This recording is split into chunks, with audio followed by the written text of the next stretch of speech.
22 फरवरी को हम विश्वविद्यालय का 17th फाउंडेशन डे मना रहे हैं।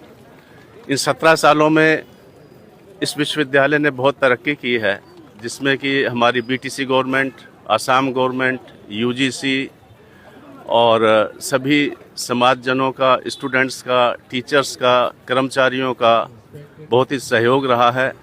और इन 17 सालों में हमने जो है इस विश्वविद्यालय में बहुत ही उच्च श्रेणी का टीचिंग शोध कार्य किया है।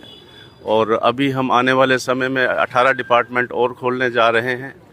और इस तरह से इस विश्वविद्यालय में कुछ ही समय में हमारे पास 35 डिपार्टमेंट्स होंगे, जिसमें मुख्यतः फार्मास्यूटिकल साइंसेस, लॉ है, फोरेंसिक साइंस है, इन्वायरमेंटल साइंस है, डेटा साइंस है।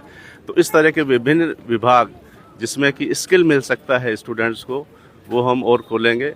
आज हमारे बीच श्री हग्रामा मौलारी जी, जो बीटीसी चीफ हैं, वो भी पधार रहे हैं। और मैडम जो है ब्रह्मा मैडम, जो पूर्व कैबिनेट मिनिस्टर रही हैं, वो भी हमारे बीच में पधार रही हैं।